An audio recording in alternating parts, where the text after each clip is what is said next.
பாவம் எங்கே பெறுகிறதோ அங்கே அழிவு சடுதியில் வரும் என்று வசனம் சொல்லுகிறது.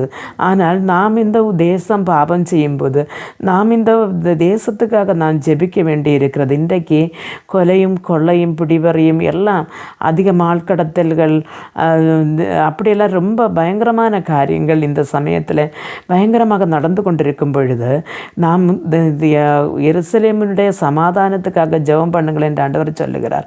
ஆனால் ஒரு சமாதானம் இந்த பூமியிலே நிலைநாட்டப்பட வேண்டுமானால் பாவங்கள் குறைந்திருக்க வேண்டும்.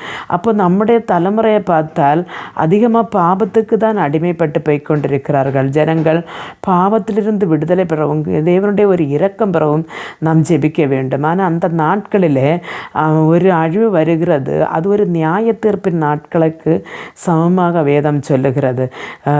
அந்த நாட்களிலே கர்ப்பிணிகளுக்கும் அதே மாதிரி பால் கொடுக்கிறவர்களுக்கும் ரொம்ப